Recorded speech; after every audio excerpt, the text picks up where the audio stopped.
I'm Alex Cosper. I was the program director of alternative station KWOD 106.5 from 1991 to 1996. I had worked at the station in the 80s when it was a top 40 format that did pretty well, but by the early 90s it was at the bottom of the ratings, so they flipped formats right before I returned. It was in April 1991 when they started mixing top 40 with alternative as an experiment. I returned to KWOD in June of 91 and was named program director in September 91. I didn't really have full control of programming till early 1993, and at that point I convinced the owner to switch the format completely to alternative music. Shawn Parkinson, also a newcomer on the KWOD air staff.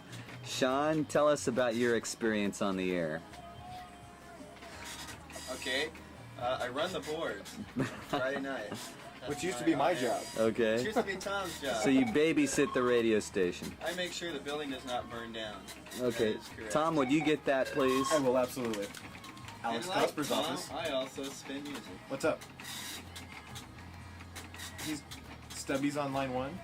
I'll have to get it. I'll have to get it. Can you take a message for the ever? Wait, I'll get it. I'll get it. Oh, I'll get no, it. he's gonna take it. Hold on a second. Stubby's my record producer. A lot of people might wonder who is the voice of KWOD 106.5. Like every now and then you'll hear something that's called a sweeper that goes KWOD 106.5. That voice is Robert Maher. How you doing, Robert? I'm doing dandy. So Robert, you worked all over the planet in the radio business. What have been some of the highlights? Geez, has there been one?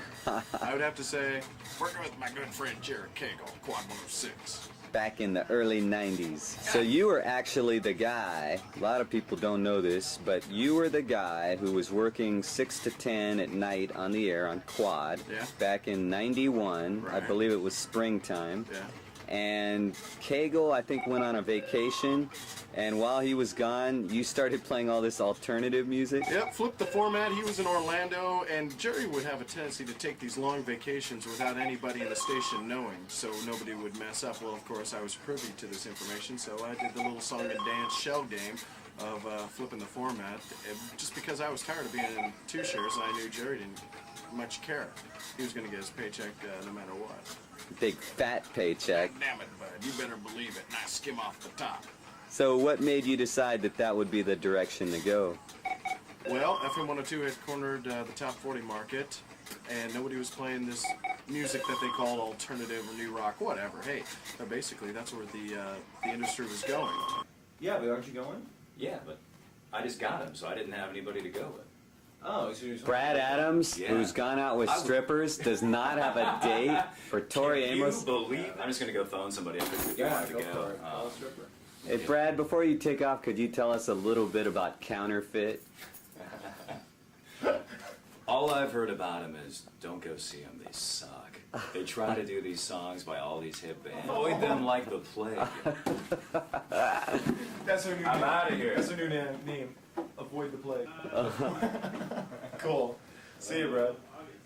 So Tom I Boman. can't go to a Tori Amos concert with Brad as my date.